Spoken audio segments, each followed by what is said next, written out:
inevitable in Buddhist cosmology. And the strongest karmic bond is motherly kindness. Thus, the Tibetan practice to see every being as your kind mother, remember her kindness, feel gratitude, wish to repay it, extend compassion universally. That is the engine of bodhicitta. Now, how do I relate this directly to HPB's mission? So here's the clean, elegant thesis. So HPB talks about universal brotherhood, and it says that it's a metaphysical fact. All beings are one in essence. And Dalai Lama Thurman's universal compassion is a psychological method. Train the mind to feel that unity.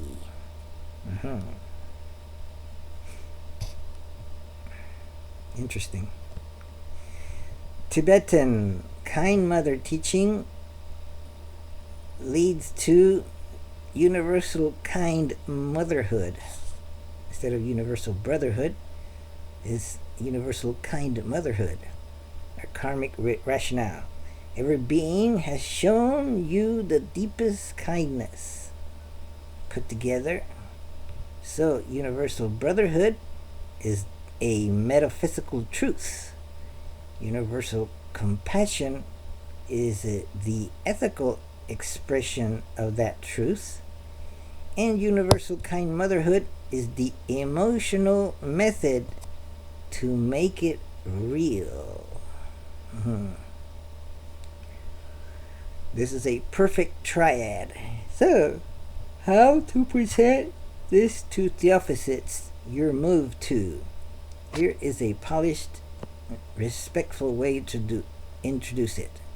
So, universal brotherhood is the foundation of Theosophy. Tibetan Buddhism offers a complementary method to see every sentient being as one kind mother. Based on the logic of beginningless time and rebirth, this does not replace universal brotherhood. It deepens it, emotionalizes it, and makes it actionable.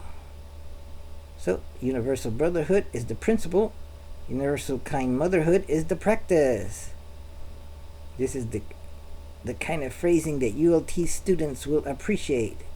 It is faithful to HPB, but it is enriched by Buddhist psychology.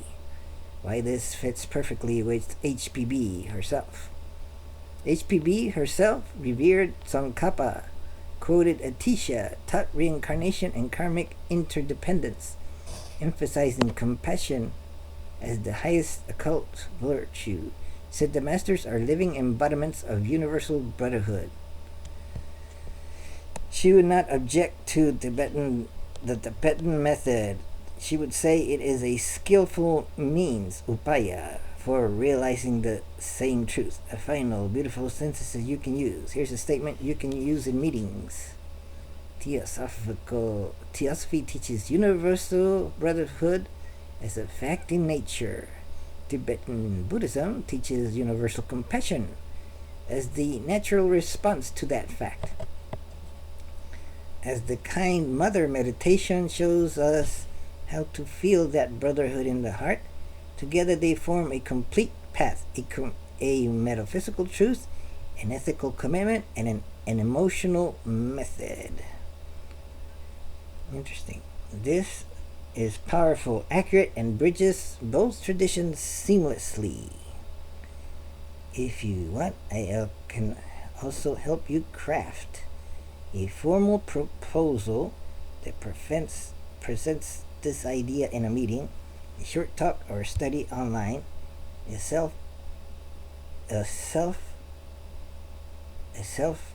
by minimize this. Continue with this. Our pursuit in service, our pursuit in our philosophy, studying it, and our application.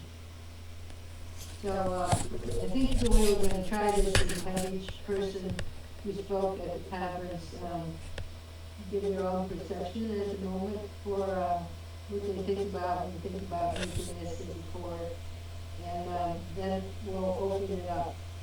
And maybe I'll start with Ken, and then I'll go to Jonathan, and then I'll go to Eugene. And by that time it'll be 5, and we'll go to Tim. Tim's on board already. Oh, great. Wow. Hi, Ken.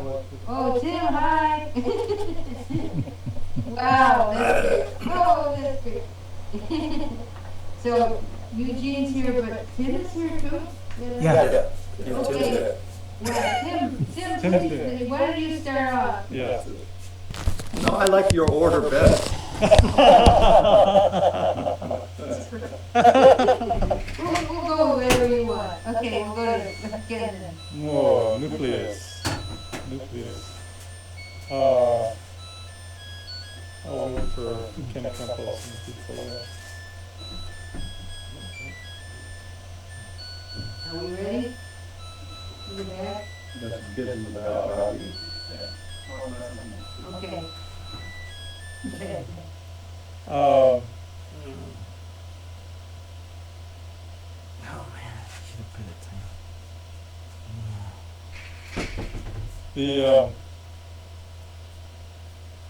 I always think of that statement of nucleus in the context of the whole sentence, the whole statement.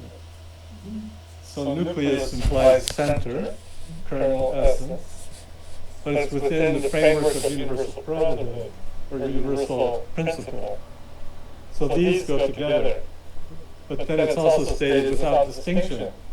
But this isn't talking about without distinction on a universal level. It's talking about without distinction on a human level. We'll be right back. This is very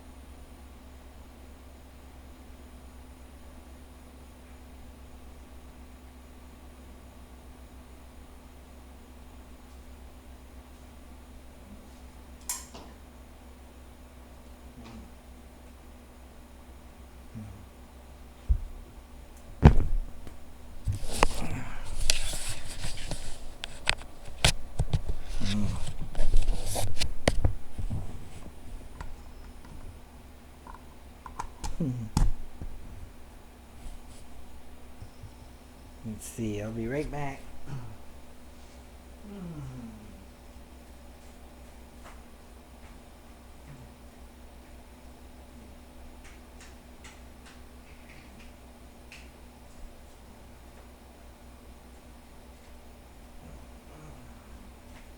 I'll be right back in about 30 seconds.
I'm back.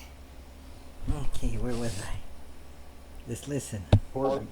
So it's a statement about the integrity and the importance of the view of integrity of the universal and the particular, and the rewind it universal a and the little bit? human. But then it's also stated without distinction. But this isn't talking about without distinction on other. Some people there. Okay. Are we ready? Are you ready? In the back? Got some kids in the back. Okay. Mm. Oh, that's Uh,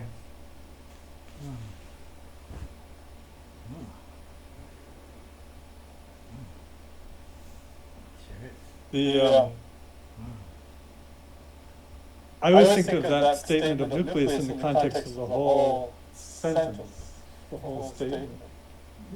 So nucleus implies center, kernel, essence, but it's within the framework of universal brotherhood or universal principle. So these go together. But then it's also stated without distinction. But this isn't talking about without distinction on a universal level. It's talking about without distinction on a human level. I think this is very important.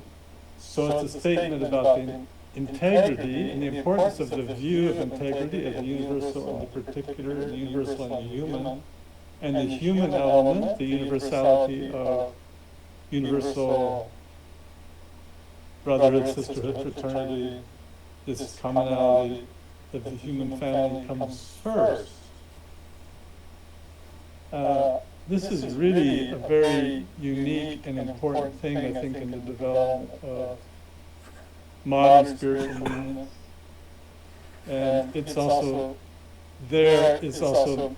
its Prince Foundation serves, at least to some degree, as an antidote to the misuse of esoteric views. There are some later, post-Blavatskyan, not connected to Blavatsky directly, but esoteric movements that lapse into phases of authoritarianism and even fascism in their view because they lack this foundation principle. So that's how important it is. I think and of course in its application of all the human flaws and difficulties and challenges within the Theosophical movement, of course there are challenges, but the foundation is the work to create this integration of the universal and the human. And this implies the ethical dynamics and foundations that go with it.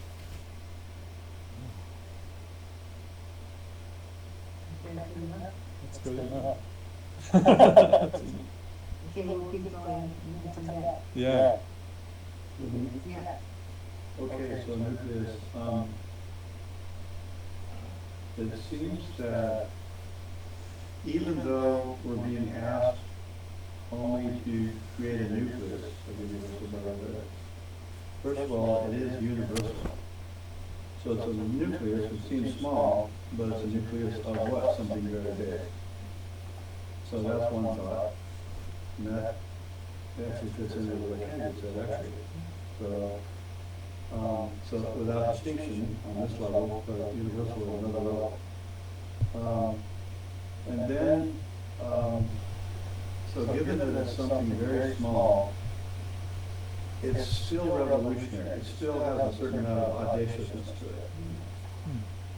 It's a little bit, to me, in a way, it's almost as audacious as the idea of creating a mini golden age. And there's been many utopian experiments that have happened. But this is like a golden age where there's this feeling of unity and love and unconditionality and devotion. Just like, hopefully, a nucleus of universal brotherhood would be. So a nucleus is like spatial orientation, you could say. A golden age, or even a mini golden age, is like an image in time. But I feel like they're the same thing. And recently we had a presentation about the Antastarim. And to me, a nucleus is like the antascar node, which connects a person with the highest in ourselves and in everyone else. In the same way with the idea of this, this idea of creating a mini golden age on behalf of humanity. But as April said, it's not just the nucleus, it's nuclei. So many golden ages.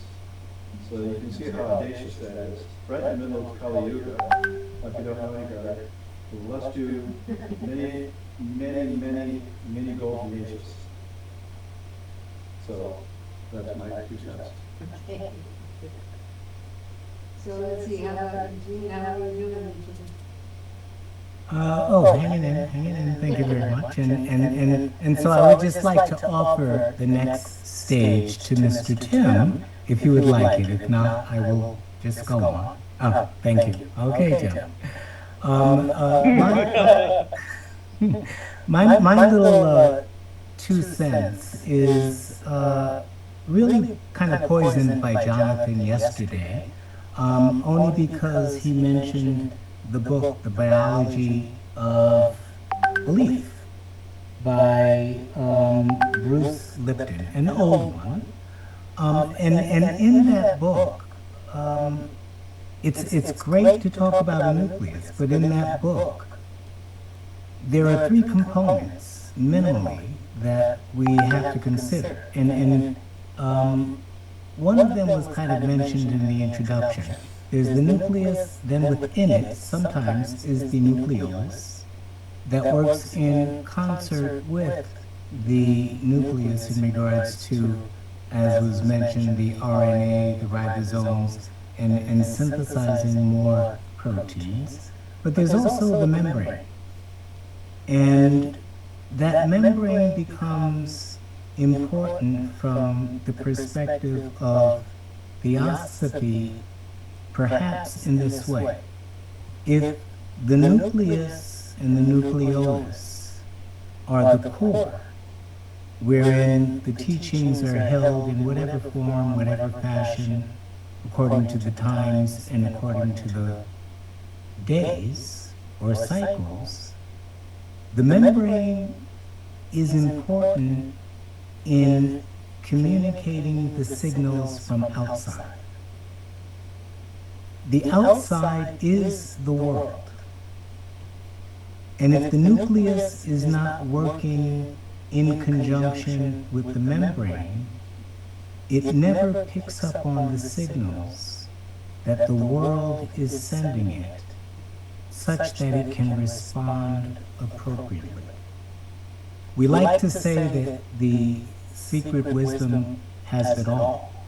And in the great Kohan's rendition, they did have the audacity to say that the teaching holds the answers to everything.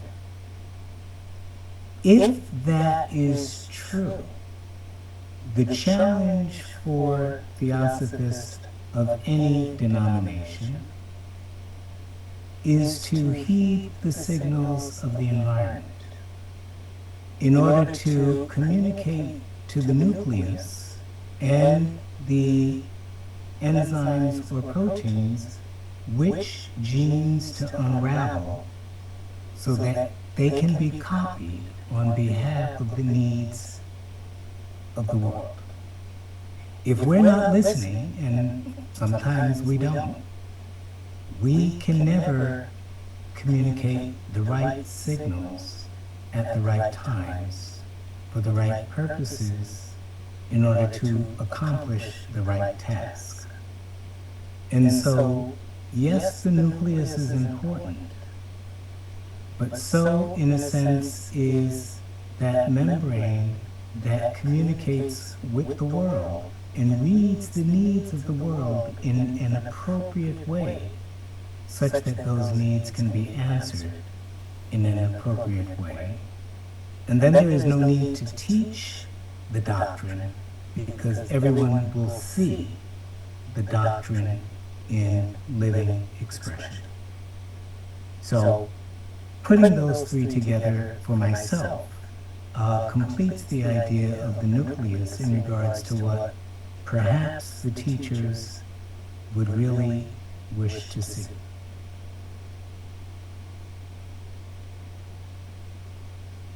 Tim. All right, thank you.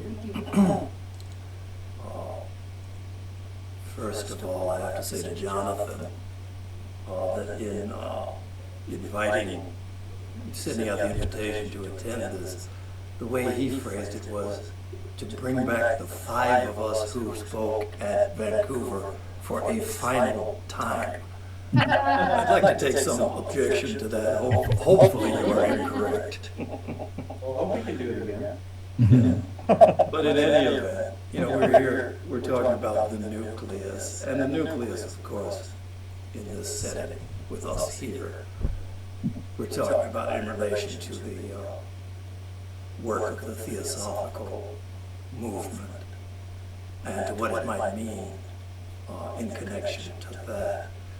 I'm no biologist, but as I understand it, in 1875 and shortly thereafter, when these objects were being formed, the nucleus of a cell had been determined to be the important organism that it is, the directive organism, part of the organism that we know, and that allowed for our expanded understanding, genetic understanding. But at the early stages of the Theosophical Society, sometimes I find myself coming back to the language in which this first object was framed, because it had 2 forms, the one with which we're familiar at the moment, but during Blavatsky's lifetime, the object was to form the nucleus of a universal brotherhood. After her passing, it was changed. And I think that change, to a nucleus, so one nucleus of the universal brotherhood. And I think it reflects something about perhaps a shift in focus for those within, this Theosophical movement. I do know that I believe the intention of the original language was that there would be, the object was to form the nucleus that would then come to embrace all of humanity. It had its beginnings with these efforts of the early pioneers within this movement. But I do believe the intention was that it would be something that within that nucleus, the whole of humanity would eventually be embraced. So then, what would it mean to us to say that instead of the nucleus, a nucleus, one of perhaps many nuclei that are out here in this world and in the movement of the Master? In the Mahatma letters, one of the things that is made clear at one point is that, the Theosophical Society, the movement that was spawned through HPB, was not the only area in which the masters were working, that it was one of the movements, a powerful one, but that there were others of which, in the letter we knew nothing what they were, but that their energies and their efforts and their focus were in a number of places. So the idea that perhaps these other nuclei were in the process of formation in the same way that it was happening within the Theosophical Society. And we have to remember, now, we celebrated 150 years together when we were there in Vancouver. So 150 years on, we have the sense of, a movement that has in some ways settled in, that in many ways has embraced and affected global culture and global thought. But at the time that these pioneers were active, there was no guarantee that it would even survive. And so you have these multiple efforts. And I do believe that, in some ways, obviously, we have to ground ourselves and deepen our association and connection with what we have been given. But I think at the same time, what the masters were saying needs to have some level of attention as well. Because, there are people, there are movements in this world that are also acting on lines of this nuclear sort of formation. And so we also need to keep our eyes open and remain aware about the possibilities to expand this work. Now that there is, in fact, a possibility for some sorts of global connections that nowadays are almost immediate.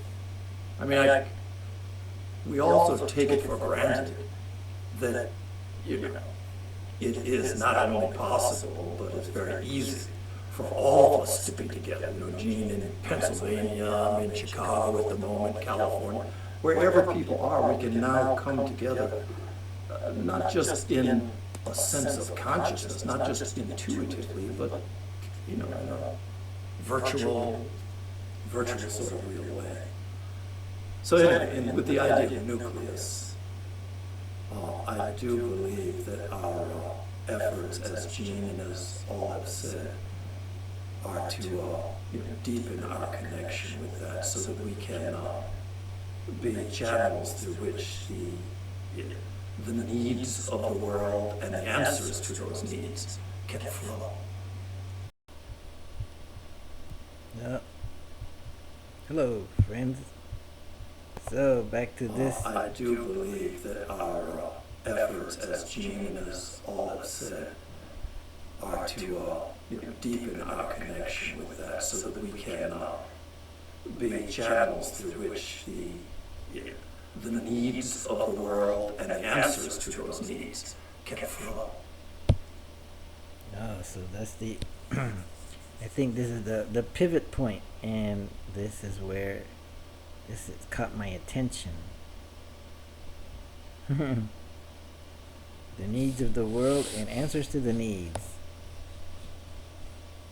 can flow, something like that. Let me go back. In a virtual sort of real way.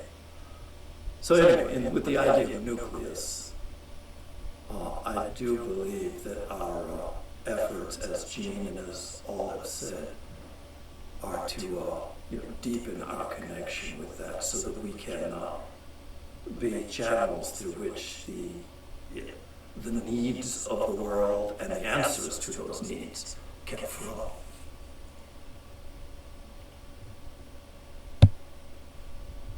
Yes, and I'd like to go over here. And here's some questions that are inspired by this meeting.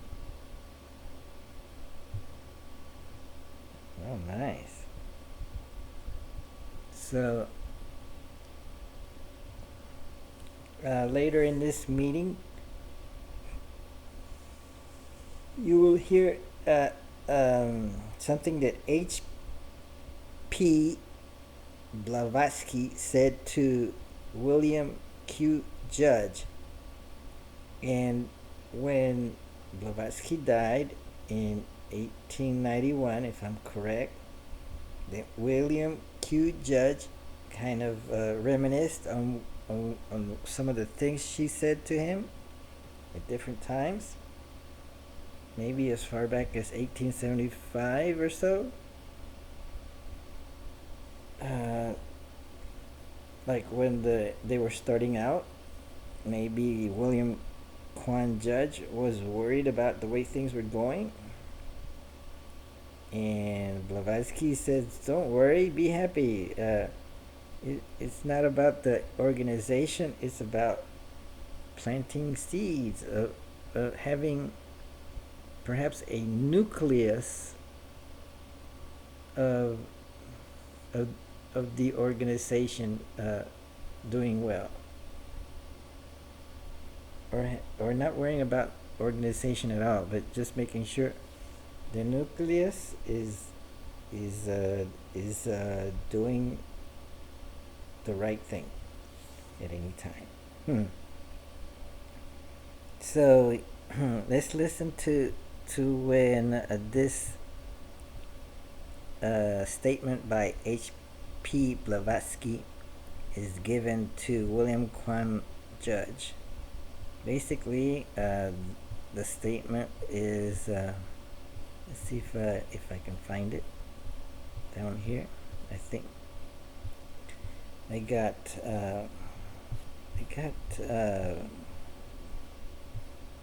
Copilot to say it somewhere.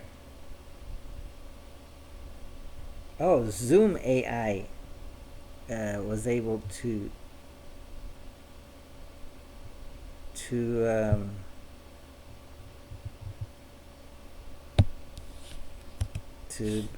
find it.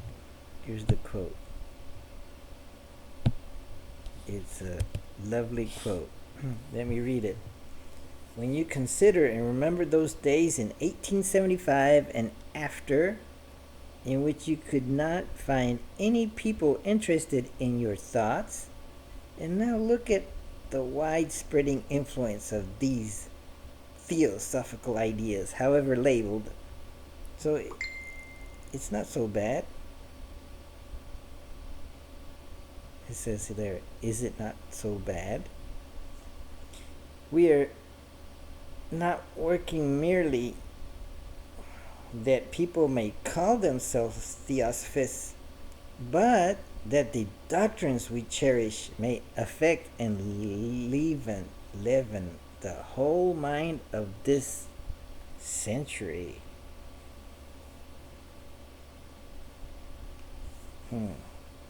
This alone can be accomplished by a small,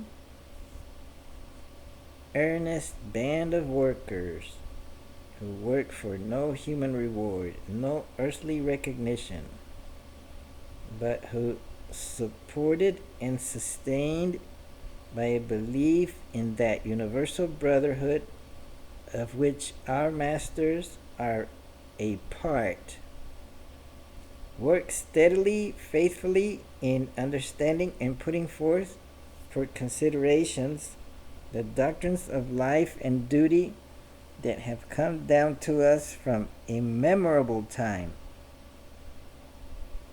Fault or not, so long as a few devoted ones will work to keep the nucleus existing. You were not directed to found and realize a universal brotherhood, but to form the nucleus for one. For it is only when the nucleus is formed that the accumulations can begin that will end in future years, however far, in the formation of that body which we have in view. So that's an interesting quote of what H.P. Blavatsky said in person to William Q. Judge. So let's pay attention to when that is given. I think the person by the name of Russ Law finds the quote and he will quote it out. Let's listen. That's it. Good. So, I do want to make that connection between, what you just said, Tim, and, what Eugene said about, recognizing how, our responsiveness to the environment. Oh, I'd like to read what's in what AI companion came up with, sort of to catch me up on what has happened. Here's a summary of what happened in this meeting. The meeting was held at the United Lodge of Theosophists in San Diego, also under a new umbrella called the Banyan Tree Community. It was part of an ongoing series called the Aquarian Almanac Series, which holds meetings on Saturdays at 4:30. That's it, and, what Eugene said The about. meeting started with some technical setup, recognizing how, our which responsibilities included to sorting out environment, camera angles, microphone volumes, and in Zoom terms of change is recordings. so necessary. Jonathan was the main host. How we have to fit, Oops. our own growth and our own, in terms of change is so Jonathan was necessary. the main host. And, That's the guy on the right how we have to fit, in the our own Jonathan growth and Colbert our own, tile. connection, to others. He usually they start off by announcing recent and future events. They call them presentations in the series, including topics like the esoteric symbolism of Mars. I think I saw that one. The pilgrimage of humanity. Is that the other day I saw, it was on the news, of course. I didn't catch that. Go back a President little bit. Obama, and, I have to share this with you. No, Is let that me the try other again. day, according to what the need is, now. Esoteric symbolism of Mars. And, The pilgrimage of humanity, concord with nature on July 4th. The spiritual will. The main focus of the meeting is a discussion called the idea of the nucleus. Oh. I have to share this with you. The idea of a nucleus, featuring 5 people who had previously spoken together at a Theosophical conference in Vancouver. The panel included Jonathan, April Heshka Eakins, Ken Campos, Eugene Collins, and Tim Boyd. Oh, that's who we heard earlier.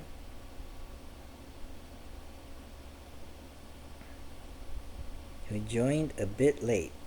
The Okay. other day I saw, it was on the news. Dr. Ken Campos opened with a scientific explanation of what a nucleus is in biology, describing how it holds DNA and directs the function of a cell, drawing parallels to how a theosophical lodge can serve as a nucleus of wisdom and brotherhood. The panel then discussed what the concept of a nucleus means in the context of theosophical movement. Key points include the importance of the first object of theosophy, which is to form a nucleus of universal brotherhood without distinction of race, creed, or sex. April spoke about the interconnectedness and networking using the imaginary, In terms of our own growth and the uniqueness of who we are. the imagery of Indra's net and the banyan tree.